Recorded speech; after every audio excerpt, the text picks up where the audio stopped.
Hello hello hello hello చేరి వచ్చిన సహోదర సహోదరులకు ప్రభు నామనందనాలు. కొద్ది నిమిషాలు దేవుని మాటలు మనం చదువుకుందాం.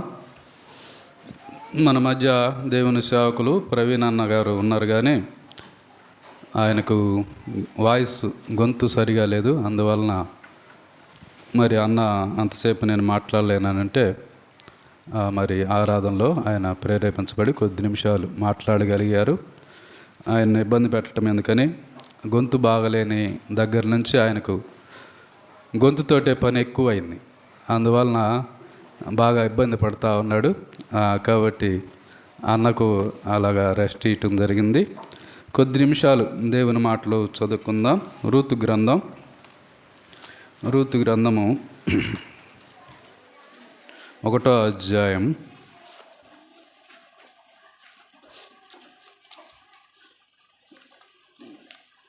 రూతు గ్రంథం 1వ అధ్యాయం 16వ వచనం నేను చదువుతాను. అందుకు రూతు, నా వెంబడి రావద్దనియు నన్ను పెట్టమనియు నన్ను బ్రతిమాలు కొనవద్దు. నీవు వెళ్ళి చోటికే నేను వచ్చేదను, నీవు నివసించు చోటనే నేను నివసించేదను. నీ జనమే నా జనము, నీ దేవుడే నా దేవుడు. నేను కూడా చిన్న ప్రార్థన చేస్తాను. ప్రేమగల దేవా, ఈ వాక్య భాగాన్ని దీవించండి, కృప చూపండి. ఈ లేఖన భాగాలనైనా మాకు అర్థమవలాగున మీ ఆత్మ సహాయం ఇచ్చి నడిపించండి. బలహీనుని జ్ఞాపకం చేసుకొని బలపరచమని మీ కృపగల హస్తానికి అప్పచెప్పుకుంటూ మా ప్రభును మీ ప్రియ కుమారుడైన యేసుక్రీస్తు వారి పరిశుద్ధమైన నామమున ఘనమైన నామమున ప్రార్థిస్తున్నాం తండ్రి, ఆమేన్. ప్రియులారా,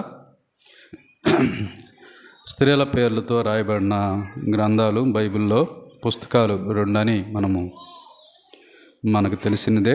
రూతు గ్రంథం, అలానే ఎస్తేరు గ్రంథం. ఈ రూతు గ్రంథం కూడా చాలా శ్రేష్టమైనది. రూతు గ్రంథంలో 4 అధ్యాయాలు ఉంటాయి. మొదటి అధ్యాయంలో కరువు కనపడుతుంది. 2వ అధ్యాయంలో కటాక్షం కనపడుతుంది. 3వ అధ్యాయంలో కళ్ళము కనపడుతుంది. 4వ అధ్యాయంలో కళ్యాణము కనపడుతుంది. ఇలాగా 4 అధ్యాయాలు 4 ప్రత్యేకమైన అధ్యాయాలుగా కనపడతాయి. అంత మాత్రమే కాదు, ఈ రూతు గ్రంథంలో 7 రకాలైన సంబంధాలు కూడా కనపడతాయి. మరి 7 రకాల సంబంధాల్లో అత్తాకోడల మధ్య ఉన్న సంబంధం, బోయజు పనివారి మధ్య, అనగా యజమానుడు పనివారి మధ్య ఉన్న సంబంధం, అలానే బంధువులతో లేదా రక్త సంబంధులతో ఉన్న సంబంధం, అలానే ప్రియులారా ఇరుగు పొరుగు వారితో ఉన్న సంబంధం. ఆ తర్వాత గమనించినట్టయితే మరి బోయజు రూతు అనగా భార్యాభర్తల సంబంధం, అలానే grand parents and grand children's, నాయనమ్మ మనవడు మధ్య సంబంధం. ఇలాగా 7 రకాలైన సంబంధాలు ఉన్నాయి.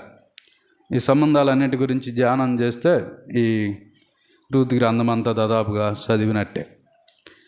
అంత మాత్రమే కాదు, ఈ రూతు గ్రంథం ఇది నిర్ణయాల గ్రంథం అని కూడా అంటారు. నిర్ణయాల గ్రంథం. కొందరు తీసుకున్న నిర్ణయాల వల్ల కొందరు ఆశీర్వదించబడ్డారు. కొందరు తీసుకున్న నిర్ణయాల వల్ల వారు నష్టపోయారు. జీవితాల్లో నష్టపోయిన సందర్భాలు మనం గమనించగలం. మరి ఈ రూతు గ్రంథంలో మనం ఇప్పుడు ఒక మాట చదువుకున్నాం. రూతు అన్న మాట లేదా రూతు తీసుకున్న ఒక నిర్ణయం మనము ఇక్కడ చూసుకోవచ్చు ప్రియులారా. 1వ అధ్యాయం 16వ వచనంలో, అందుకు రూతు, నా వెంబడి రావద్దనియు నన్ను విడిచిపెట్టమని నన్ను బ్రతిమాలు కొనవద్దు. నీవు వెళ్ళి చోటకే నేను వచ్చేదను, నీవు నివసించు చోటనే నేను నివసించేదను. నీ జనమే నా జనము, నీ దేవుడే నా దేవుడు. నీవు మృతి పొందిన చోటను నేను మృతి పొందేదను, అక్కడనే పాతి పెట్టబడేదను. మరణము తప్ప మరి ఏదైనాను నన్ను ప్రత్యేకించినలాడ యెహోవా నాకెంత కీడైనను చేయనుగాక అనేను. ప్రియులారా, గమనించినట్టయితే రూతు ఒక తీర్మానం చేసుకున్నది. రూతు వాస్తవంగా అన్యురాలు, మోయాబీరాలు. మరి నయోమి ఎలీమెలెకు కుమారుల్లో ఒక వ్యక్తిని వివాహం చేసుకున్నట్లుగా మనం చూడగలం.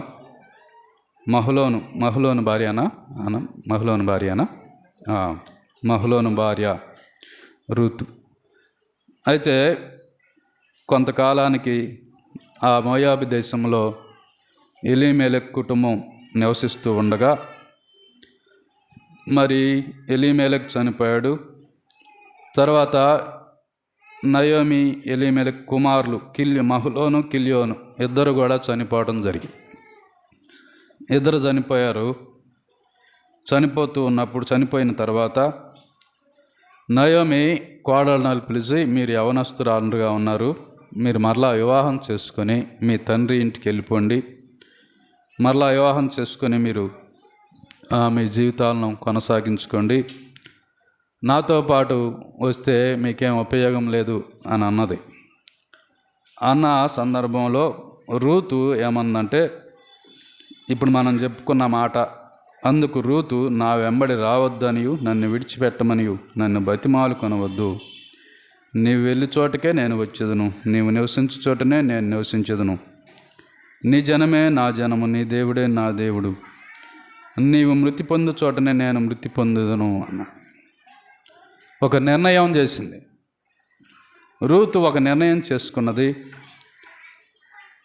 నేను నా తండ్రి ఇంటికి అనగా మోయాబు దేశానికి తిరిగి వెళ్లకుండా నా అత్తతోటే నేను ఉండాలి అని ఒక నిర్ణయం చేసుకున్నది. నీ జనమే నా జనం అవుతారు, నీ దేవుడే నా దేవుడు అవుతాడు, నువ్వు చచ్చిన చోటే నేను కూడా చచ్చిపోతా అని ఒక నిర్ణయం చేసుకున్నాను.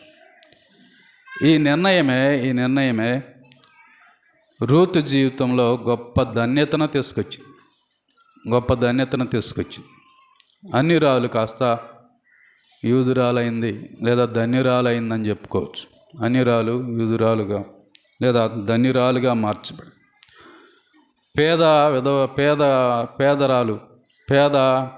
పేద స్థితిలో ఉన్నాయమే ధనవంతురాలైంది. విధవరాలుగా ఉన్నామే మరి గొప్ప బోయాజుకు భార్యగా ఏమి చేర్చబడినట్టుగా మనం చూస్తాం. విధవరాలు ఇల్లాలుగా మార్చబడిన సందర్భాన్ని మనం గమనిస్తాం. ఆమె తీసుకున్న ఒక నిర్ణయం ఈమె చరిత్రలోనే నిలిచిపోయేటట్టుగా చేసినట్టుగా మనం చూస్తాం.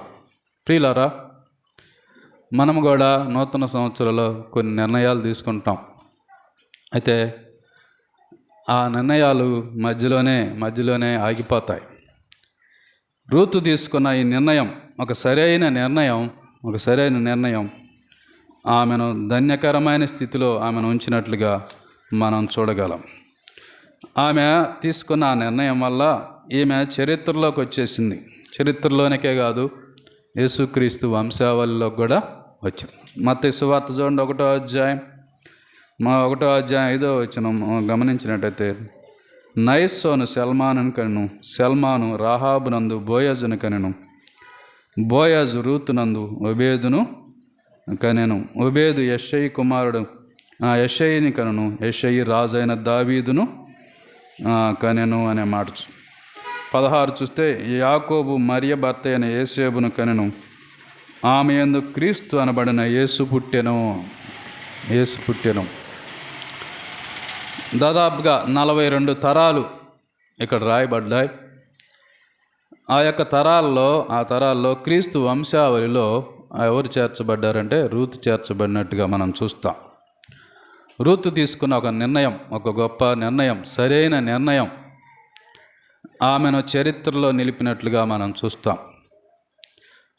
మరి ఈ రూతు తోడుకోడలు ఉంది కదా, రూతు తోడుకోడలు ఏం చేసిందంటే, ఆమె కూడా ఒక నిర్ణయం తీసుకుంది. ఏం నిర్ణయం తీసుకుందంటే, నా తండ్రి ఇంటికి వెళ్ళి మళ్ళా వివాహం చేసుకుందాం అని ఒక నిర్ణయం తీసుకుని వెనక్కి తిరిగి వెళ్ళిపోయింది.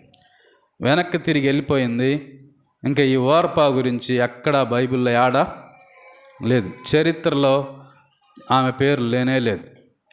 ఆమె పేరు ఇక లేనే లేదు. అంతటితోటే ఆమె జీవితం, అంతటితోటే ఆమె చరిత్ర ఆగిపోయినట్లుగా మనం చూడగలం. ఓర్పా తిరిగి వెనక్కి వెళ్ళిపోయింది. తిరిగి వెనక్కి వెళ్ళినట్టుగా మనం చూస్తాం. ఆ తర్వాత అసలు ప్రారంభంలోనే నయోమి ఎలీమెలెకు ఒక నిర్ణయం తీసుకున్నారు. కరువు వచ్చింది. కరువు రాగా వారు 1వ వచనంలో ఉంటుంది, బెత్లెహేమును విడిచిపెట్టి మోయాబు దేశానికి కాపురం ఉండటానికి వెళ్ళిపోయారు. ఒక నిర్ణయం తీసుకొని వెళ్ళిపోయారు. దేవుని దగ్గర విచారించలేదు. బెత్లెహేములో బోయాజు కుటుంబీకులు ఉన్నారు, చాలామంది ఉన్నారు. వాళ్ళందరికీ లేని కరువు వీళ్ళిద్దరికే, ఈ భార్యాభర్తలకే వచ్చింది. ఒక నిర్ణయం తీసుకున్నారు, వెళ్ళిపోయారు. వెళ్ళిపోయిన కొన్నాళ్ళకే మొట్టమొదట ఎలీమెలెకు చనిపోయాడు. తర్వాత ఇద్దరు కుమారులు కూడా చనిపోయినట్లుగా మనం చూస్తాం. 6వ వచనంలో ఉంటుంది, లేదా 5వ వచనంలో ఉంటుంది, వారు ఇంచుమించు 10 సంవత్సరములు అక్కడ నివసించిన తర్వాత మహలోను కిలియోను ఇద్దరు చనిపోయారు. కాగా ఆ స్త్రీ తాను కనిన 2 కుమారులను తన పెనిమిటియు లేనిదాయను. సరికాని నిర్ణయం ఎలీమెలెకు అలాగనే నయోమి తీసుకున్నారు. వారు తీసుకొని అక్కడ గొప్ప నష్టపోయారు. కుమారులు 2 చనిపోయారు, యజమానుడు చనిపోయాడు, 3 స్త్రీలు మాత్రమే మిగిలిపోయారు. 3 బారిన జీవితాలయ్యాయి. కాబట్టి ప్రియులారా, ఏ నిర్ణయమైనా ప్రభు పాదాల దగ్గర గడిపి ప్రభు చిత్తం ప్రకారం తీసుకుంటే అది మన జీవితాలకు ఎంతో ఆశీర్వాదం, ధన్యకరం. నయోమి ఎలీమెలెకు అలాగా ఒక సరికాని నిర్ణయం తీసుకున్నారు. ఆ కుటుంబం కూడా నష్టపోయినట్లుగా మనం చూస్తాం. వరకు నేను గుర్తు చేస్తాను. ఆ తర్వాత రూతు మరలా బెత్లెహేముకు వచ్చినది. బోయాజు కంటే సమీప బంధువుడు ఒక వ్యక్తి ఉన్నాడు. నేను చూపించట్లేదు కానీ వారికి చెప్పుకుంటా పోతాను. బోయాజు కంటే సమీప బంధువుడు ఉన్నాడు. అతడు మరి ఈ మహలోను కుటుంబాన్ని నిలబెట్టే ఒక అవకాశం వచ్చింది, వంశాన్ని నిలబెట్టే ఒక అవకాశం వచ్చింది. వచ్చినా కూడా అతడు ఏం చేశాడంటే దాన్ని చేజార్చుకున్నాడు. అతడు ఒక నిర్ణయం తీసుకున్నాడు. నేను ఈమెకు బంధువు ధర్మం ధరించలేను అన్నాడు. 4వ అధ్యాయం 6వ వచనంలో ఉంటుంది. ఆ బంధువుడు, నేను దాన్ని విడిపించుకొనలేను, నా స్వాస్థ్యమును పోగొట్టుకుందునేమో, నేను దాన్ని విడిపింపలేను గనుక నీవే నాకు ప్రతిగా బంధువు ధర్మము జరిగించుమని బోయాజుతో చెప్పాడు. కాబట్టి ఇతడు కూడా సరిగా నిర్ణయం తీసుకున్నాడు. అతడు కూడా చరిత్రలో ఎక్కడా కూడా కనపడలేదు. ఆ తర్వాత గమనించినట్టయితే బోయాజు ఒక నిర్ణయం తీసుకున్నాడు. ఏం నిర్ణయం అంటే, విధవరాలుగా ఉన్న పేదరాలుగా ఉన్న రూతును వివాహం చేసుకోవాలని ఒక నిర్ణయం తీసుకున్నాడు.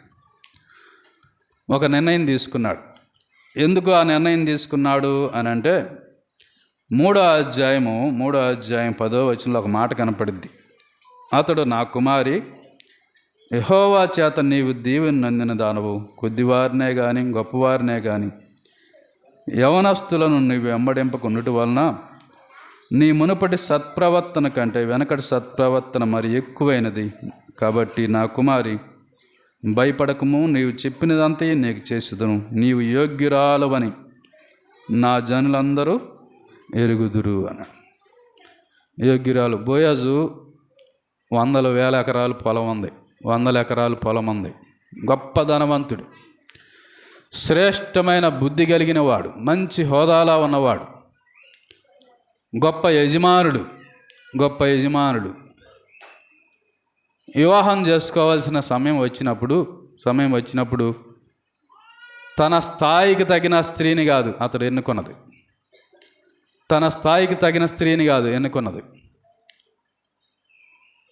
ఆమె కన్యక కూడా కాదు. ఒక మాట చెప్పాలంటే ముందుగానే వివాహమైన స్త్రీ, విధవరాలు. ఆయన ఏం చూశాడంటే, యోగ్యత చూశాడు, సాక్ష్యము చూశాడు, మంచి సాక్ష్యము చూశాడు. మునుపటి సత్ప్రవర్తన కంటే ఇప్పటి సత్ప్రవర్తన మరి ఎక్కువగా ఉన్నది. నీవు యోగ్యురాలివి అన్నాడు, యోగ్యురాలివి అన్నాడు. రూతుని వివాహం చేసుకున్నాడు. కాబట్టి ప్రియులారా, ఈ బోయాజు కూడా చరిత్రలో నిలిచిపోయాడు. బోయాజునందు రూతు ఒబేదును గనును అనే మాట చూస్తాం. బోయాజు కూడా చరిత్రలో నిలిచిపోయాడు. ఈ బోయాజులో మన ప్రభు అయిన యేసుక్రీస్తు వారు కనపడతాడు. పరమ బోయాజన మన ప్రభు అయిన యేసుక్రీస్తు వారు కనపడతాడు. బోయాజన గురించి ధ్యానం చేస్తే ఆయనలో మన ప్రభువు కనపడతాడు. అంత శ్రేష్టమైన వాడు. వివాహ సమయానికి వచ్చేలేకి సాక్ష్యము చూశాడు, ఆత్మీయత చూశాడు. ఈనాడు ప్రభువుని నమ్ముకున్నాం, విశ్వాసులు మనం చెప్పుకునే వాళ్ళు సైతం వివాహాల కాడికి వచ్చేలేక ఆత్మీయతలు పక్కకు పోతూ ఉన్నాయి. ఆత్మీయత కాదు చూస్తున్నా. నేను ఉద్యోగం చేస్తున్నాను, బాగా చదువుకొని ఉద్యోగం చేసే అమ్మాయి కావాలి, మా కులంలో అమ్మాయే కావాలి. ఆ తర్వాత ఇలాగా చాలా కోరికలు ఉంటాయి. కాబట్టి ఇలాగా ఉండటం వలన కుటుంబాలు నష్టపోతూ ఉన్నాయి. ఆత్మీయత చూడకపోవడాన కుటుంబాలు నష్టపోతూ ఉన్నాయి. బోయాజు చేసిన సరైన నిర్ణయం, ఒక యోగ్యురాలిని వివాహం చేసుకున్నట్టు ద్వారా బోయాజు కూడా చరిత్రలో నిలిచిపోయినట్లుగా మనం చూస్తాం. కాబట్టి ఈ రూతు గ్రంథాన్ని నిర్ణయాల గ్రంథం అని కూడా చెప్పుకోవచ్చు. 3-4 విషయాలు నేను చెప్పి ముగిస్తాను. ఒక వ్యక్తి తీర్మానం చేశాడు. చూద్దాం చూడండి. 2వ సమూయేలు గ్రంథం 15వ అధ్యాయము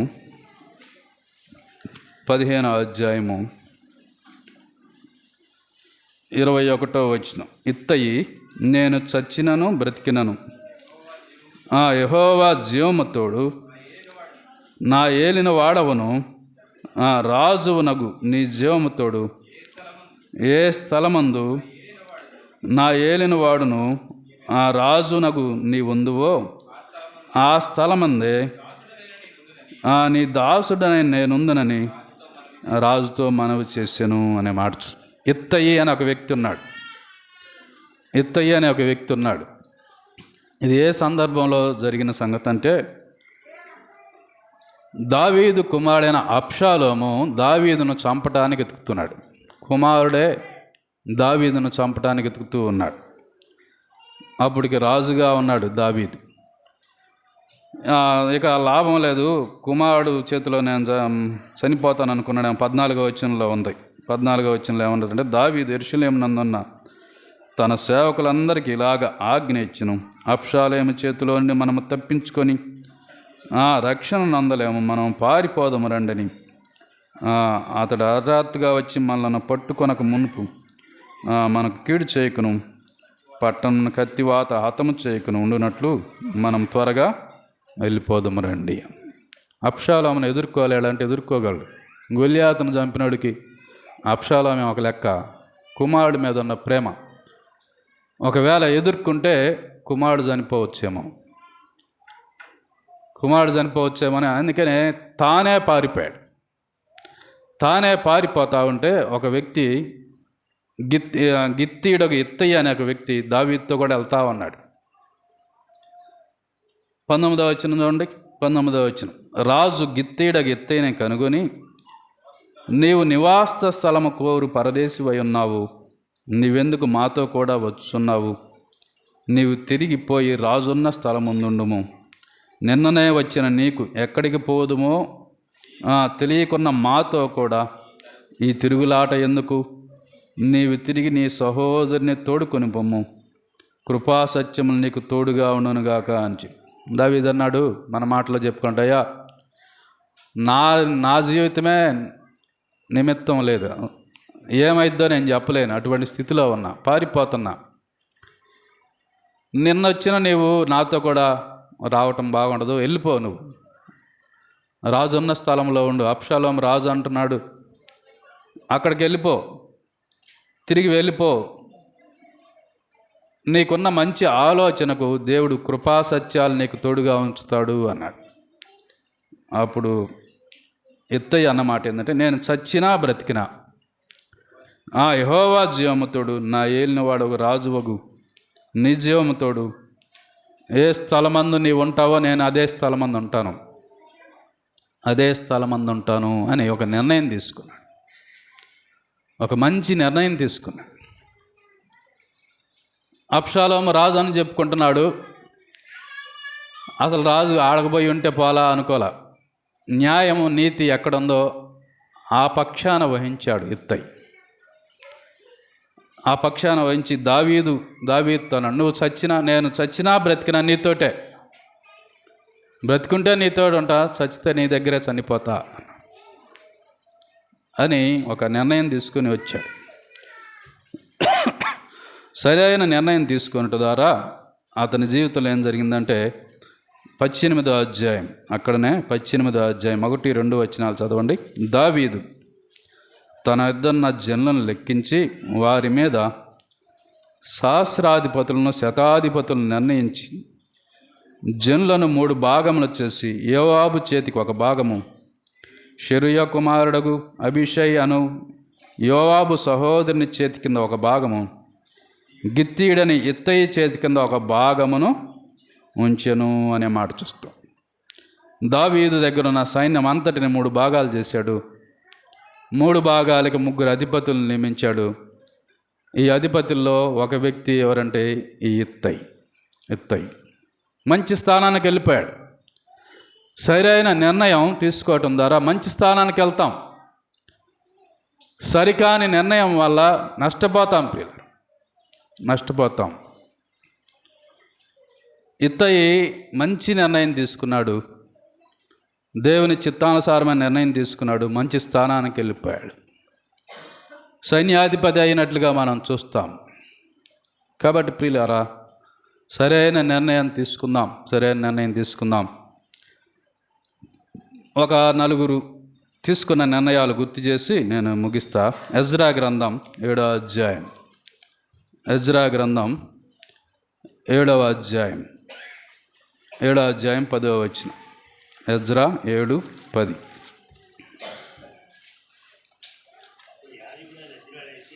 అప్పుడు యాజకుడైన ఎజ్రా లేచి వారితో ఇట్లా నేను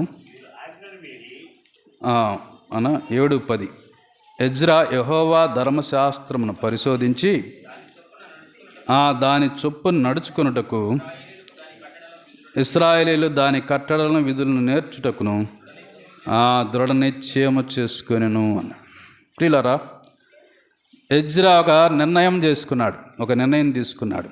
ఏం నిర్ణయం అంటే, యెహోవా ధర్మశాస్త్రమును పరిశోధించి దాని చొప్పున నడుచుటకును ఇశ్రాయేలీయులు దాని కట్టడలను విధులను నేర్చుకున్నటకును దృఢ నిశ్చయము చేసుకొనెను. ఒక మంచి నిర్ణయం తీసుకున్నాడు.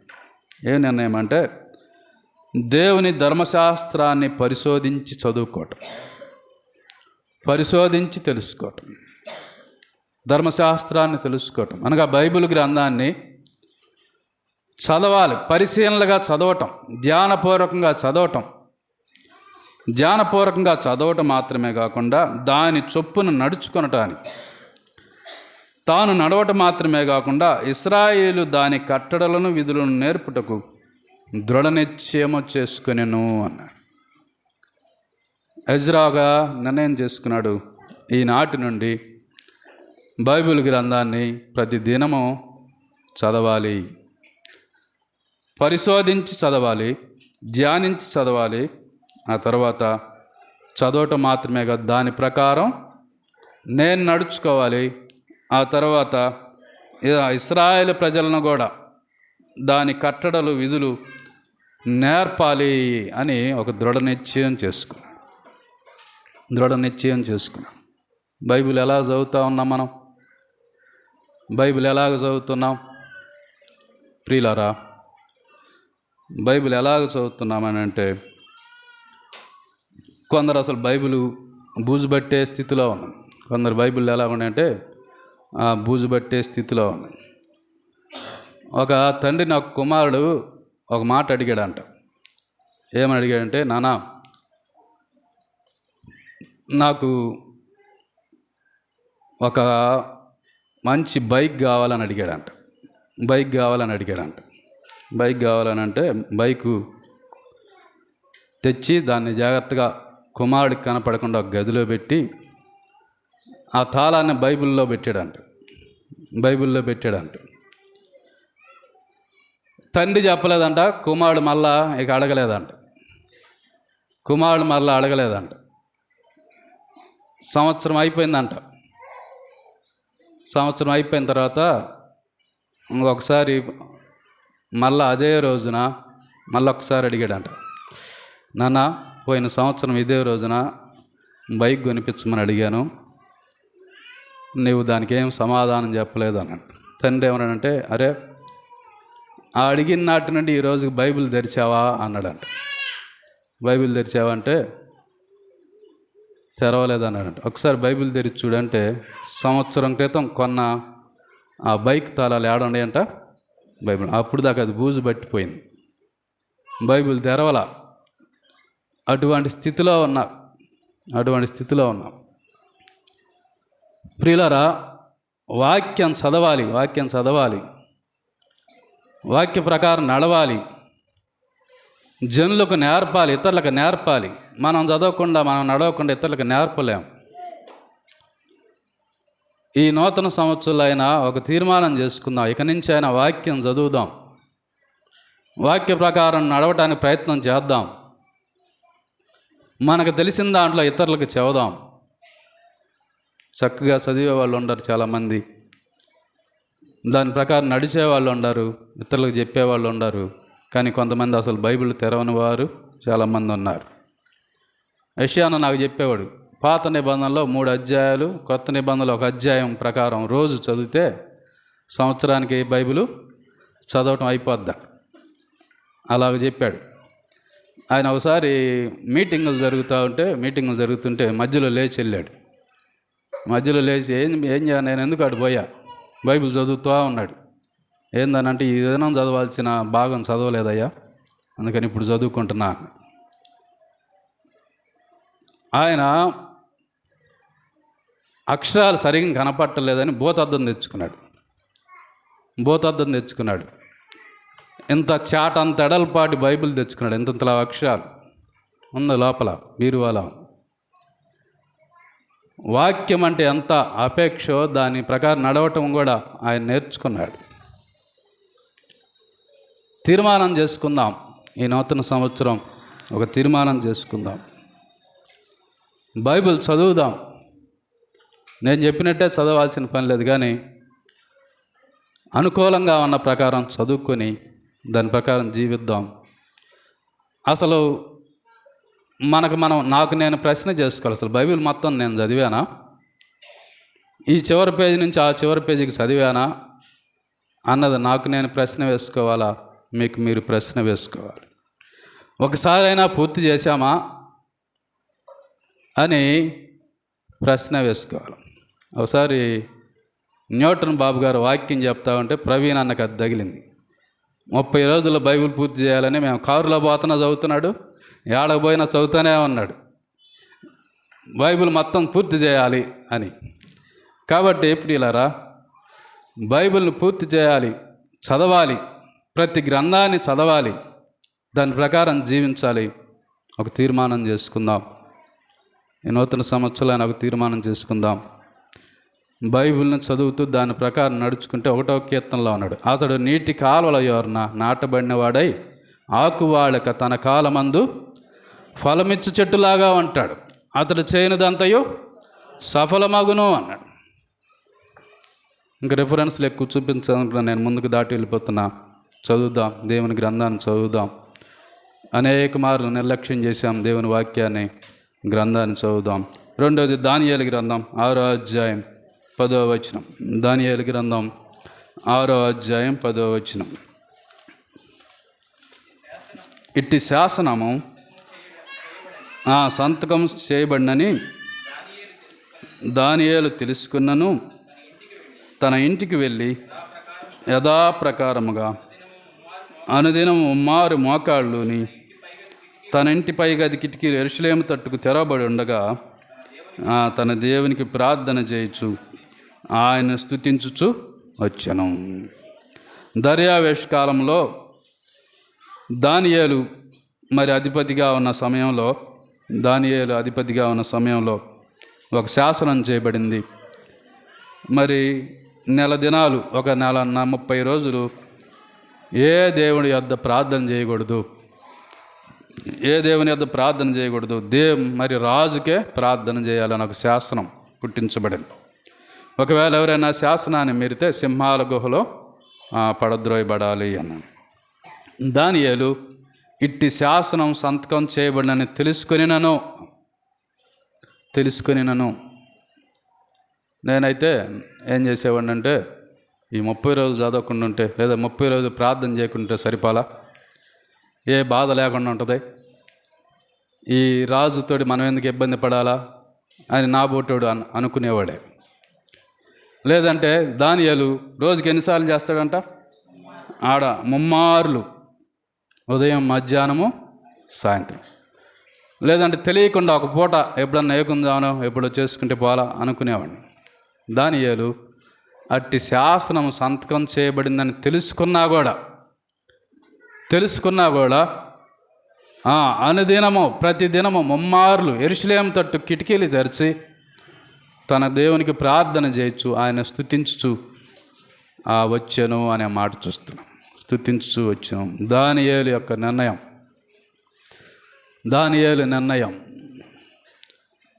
శాసనమన్నా జీవో ఉన్నా, గవర్నమెంట్ ఆర్డర్ ఉన్నా, దానియేలు యొక్క నిర్ణయం దృఢమైన నిర్ణయం. ఎజ్రా ఎలాగైతే దృఢ నిశ్చయం చేసుకున్నాడో దానియేలు నిర్ణయం కూడా అలాగనే ఉంది. ప్రియులారా, గొప్ప నిర్ణయం తీసుకున్నాడు. తన దేవునికి ప్రార్థన చేయుచున్నాడు. వారు చూశారు, కనిపెట్టున్న వారు చూశారు, తెసిపోయారు, సింహాల గుహలో పడవేశారు. కానీ సింహాలు ఏ హాని చేయకుండా రాత్రంతా దేవుడు దూతను పంపించి కాపాడినట్లుగా మనం చూస్తాం. రాజు సైతం వాస్తవాన్ని, సత్యాన్ని తెలుసుకున్నాడు, నిజదేవుడిని తెలుసుకున్నాడు. ఈ దానియేలు దేవుడే నిజమైన దేవుడు అని తెలుసుకున్నాడు. మరలా ఒక శాసనం చేశాడు. కాబట్టి ప్రియులారా, దేవుని కోసం ఒక దృఢ నిశ్చయం చేసుకున్నాడు. ప్రార్థన అనుదినము ముమ్మార్లు. రికార్డు ఏంటంటే, కొంతమంది ఒక్క విజ్ఞాపన దినం కూడా రాలా. నాకు తెలుసు చాలామంది ఉన్నారు. ఒక్క విజ్ఞాపన సంవత్సరం మొత్తం పోయిన జనవరి 1, 2025 జనవరి 1 మొదలుకొని 2026 జనవరి 1 దాకా కూడా ఒక్క విజ్ఞాపన కుడికి రానోళ్ళు ఉన్నారు. నాకు తెలుసు, వాళ్ళు రాలా. రికార్డు అన్నమాట. కాబట్టి ప్రియులారా, ఒక నిర్ణయం తీసుకుందాం. ప్రార్థన నీ వ్యక్తిగత జీవితాన్ని, నీ కుటుంబ జీవితాన్ని, నీ సంఘమును కాపాడుతుంది, గొప్ప వృద్ధిలోకి తెస్తుంది. ప్రభు చెప్పాడు, ప్రార్థన వల్లనే కానీ అన్నాడు. ప్రార్థన వల్లనే కానీ మరి దేని వలన కాదు. తెలిసి కూడా ప్రార్థన యొక్క ఉపయోగం ఏందో, ప్రార్థన యొక్క గొప్ప ఆ యొక్క మేలులేందో తెలిసి కూడా ఎంతో నిర్లక్ష్యం చేస్తూ ఉన్నాం. తీర్మానం చేసుకుందాం. ఒక నిర్ణయం తీసుకుందాం. ఈ సంవత్సరం అన్ని విజ్ఞాపన కోడికలకు హాజరవుదాం. ప్రభు పాదాల దగ్గర మొరపెడదాం. శనివారం ప్రభు పాదాల దగ్గర కడుక్కోకుండా ఆరాధన చేసేవాళ్ళు చాలామంది ఉన్నారు.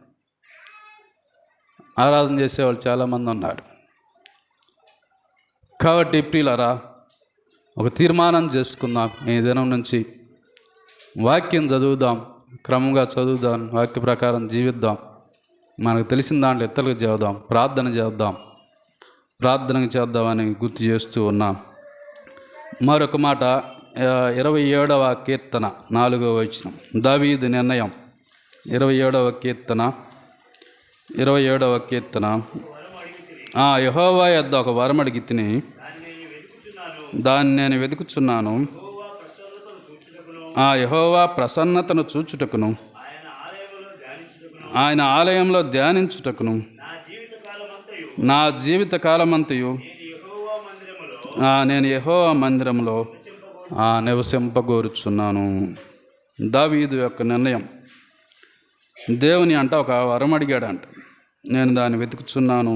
దేవుని ప్రసన్నతను చూచుటకు, ఆయన ఆలయంలో ధ్యానించుటకు నా జీవితకాలమంతా నేను యెహోవా మందిరంలో నివసింపగోరుచున్నాను. దేవుని మందిరంలో నివసించాలనే కోరిక. రాజు 40 సంవత్సరాలు ఇశ్రాయేలు సామ్రాజ్యాన్ని పరిపాలన చేసిన రాజు, గొప్ప రాజు. ఎన్నో కార్యాలు ఉన్నాయి కానీ అటువంటి రాజు అడుగుతున్నాడు, నేను యెహోవాను ఒక వరం అడిగాను అంటున్నాడు.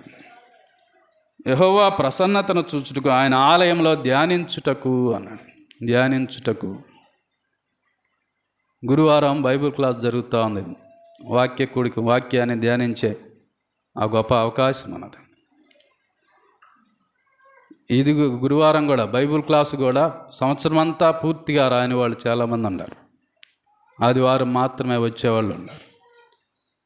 ఒక్క కుడికి కూడా రాని వాళ్ళు ఉన్నారు. దేవుని వాక్యాన్ని ధ్యానించకపోతే మనం సరిగా నడవలేం.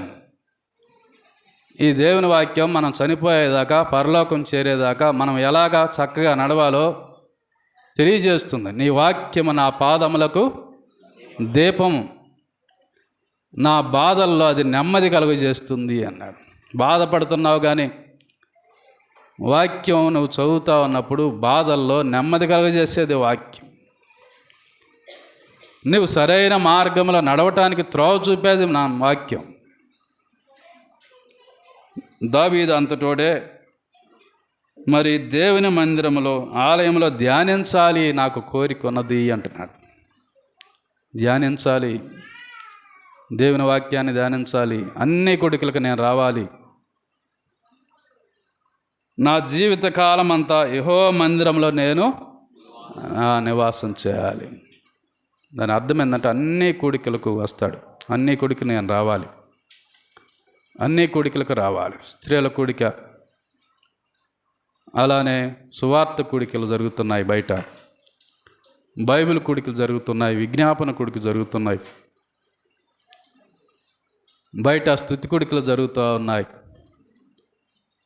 దావీదు యొక్క ఆశ, కోరిక, నిర్ణయం ఏంటంటే జీవితకాలం అంతా నేను యెహోవా మందిరంలో నివసింప కోరుచున్నాను. 23వ కీర్తన చివరిలో ఉంటుంది, చిరకాలం నేను యెహోవా మందిరంలో నివసించేదను అన్న దావీదు కోరిక. అది దేవుని మందిరంలో నివసించేదను. కోరాహు కుమారులు అన్నారు, అయ్యా నీ సన్నిధిలో ఒక దినము గడుపుట 1000 దినముల కన్నా శ్రేష్టం. ఎన్ని ధన్యతలు పోగొట్టుకున్నామో, ఎంత శ్రేష్టమైన సమయాన్ని పోగొట్టుకున్నామో. కొంతమంది డ్యూటీల వల్ల ఒకవేళ రాలేకపోవచ్చు, ఇబ్బందుల వల్ల రాలేకపోవచ్చు. ప్రశాంతంగా ఏమి పని లేకపోయినా కూడా మనసు కలగదు ఇటు రావాలని. ప్రశాంతంగా ఇంటికాడ ఉండి కూడా ప్రార్థన చేసి పోయి విజ్ఞాపన చేసి రేపటి దినానికి సిద్ధపడదామని మనస్సు రాదు. దేవుని వాక్యం బైబిల్ క్లాస్లో చెప్పబడుతుంది. దేవుని వాక్యం విని నేర్చుకుందాం, ఆత్మీయంగా ఎదుగుదామన్న ఆలోచనలే. దావీదు అంతటి వ్యక్తి చిరకాలం నేను యెహోవా మందిరంలో నివాసం చేసేదను, నా జీవిత కాలం అంతా దేవుని మందిరంలో నివసించేదను అని ఒక తీర్మానం చేసుకుంటావా? ఈ నూతన సంవత్సరంలో ఆయన ఒక తీర్మానం చేసుకుని దైవ సన్నిధికి వద్దాం. ఎవరికి వారం నాకు నేను పరీక్ష చేసుకోవాలి. ఎన్ని కోడికలకు ఆగిపోయానో, ఎన్ని బైబిల్ క్లాస్కి ఆగిపోయానో, ఎన్ని సువార్త కోడికలకు ఆగిపోయానో. కొంతమంది అనుకుంటారు సువార్త ప్రకటించేది అలా నలుగురి పనే, మనకు సంబంధం లేదనుకుంటా. ఆ అన్యుల మధ్య, ఆ హైందవుల మధ్య దేవుని సత్యాన్ని ప్రకటించడానికి పాలు పొందితే ఎంత గొప్ప ధన్యత. కొంతమంది ఆ బయటకు పోయి చేసే పరిచర్యను కొంత చిన్న చూపుగా చూసేవాళ్ళు కూడా ఉన్నారు. కాబట్టి ప్రియులారా, గొప్ప ధన్యత పోగొట్టుకుంటూ ఉన్నాం, ఎన్నో వారాలు పోగొట్టుకుంటూ ఉన్నాం. దావీదు ఒక నిర్ణయం తీసుకున్నాడు, నేను చిరకాలం దేవుని మందిరంలో నివాసం చేసేదను. చివరి మాట చెప్పి ముగిస్తాను. 1 కొరింథీయులకు రాసిన పత్రిక 9వ అధ్యాయం 19వ వచనం. 1 కొరింథీ 9:19.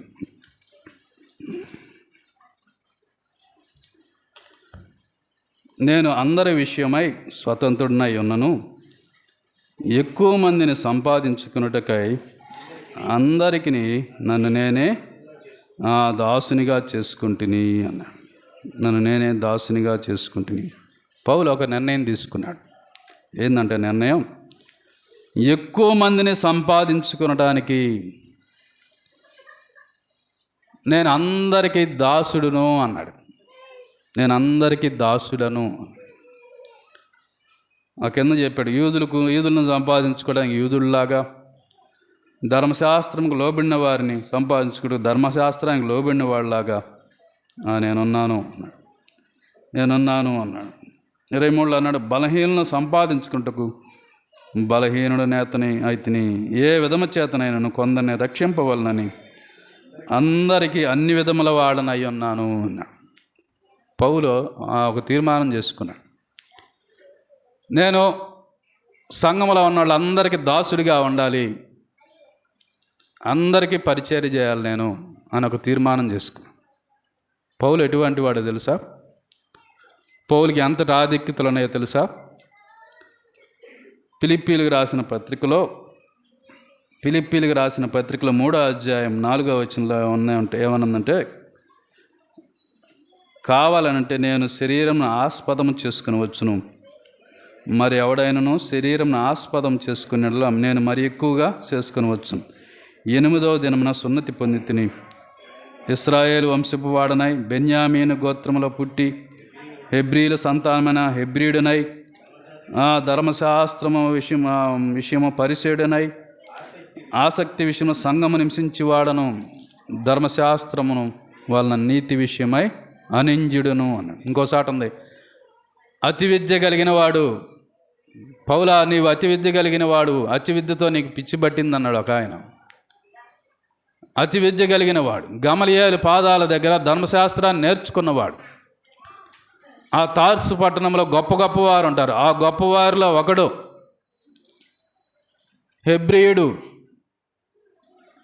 హెబ్రీయుడు. ఎన్నో ఆధిక్యతలు ఉన్నాయి.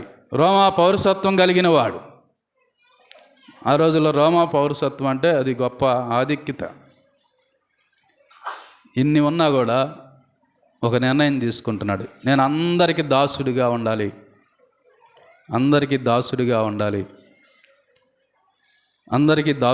ఉండాలి అని కోరుకుంటున్నాడు. ప్రియులారా, ఇది ప్రభువు మనస్సు. ఆయన దేవుని స్వరూపం కలిగిన వాడయ్యండి దాసుని స్వరూపం ధరించుకున్నాను. ఫిలిప్పీలు రాసిన పత్రికలో దాసుని స్వరూపం ధరించుకున్నాం. తగ్గించుకుంటే చులకన అయిపోతామనే కాదు. మార్కు సువార్త 10వ అధ్యాయం 44వ వచనంలో ప్రభు ఒక మాట చెప్పాడు, శిష్యులతో చెప్పాడు. మార్కు సువార్త 10:44లో, మీలో ఎవడైనను ప్రముఖుడై ఉండగోరిన ఎడల వారందరికీ దాసుడై ఉండవలను. అదే ప్రభు చెప్పిన సూత్రం. ఏ వ్యక్తి అయితే అందరికీ దాసుడై ఉంటాడో వాడు ప్రముఖుడు అవుతాడు, వాడు అందరిలో ప్రముఖుడు అవుతాడు. 43లో, మీలో అలాగుండకూడదు, మీలో ఎవడైనను గొప్పవాడై ఉండగోరిన ఎడల వాడు మీకు పరిచారం చేయవాడై ఉండవలను. పరిచారం చేయవాడై ఉండాలి. తగ్గించుకోవటం అనేది ప్రభు దృష్టిలో గొప్ప ఆధిక్యత. తను తగ్గించుకున్నవాడు హెచ్చించబడతాడు. ఏ వ్యక్తి అయితే గొప్పవాడవుతాడో ఆ వ్యక్తి ఏం చేస్తాడని అందరికీ పరిచర్య చేసేవాడుగా ఉంటాడు. ఏ వ్యక్తి అయితే ప్రముఖుడిగా ఉంటాడో వాడు అందరికీ దాసుడిగా ఉంటాడు.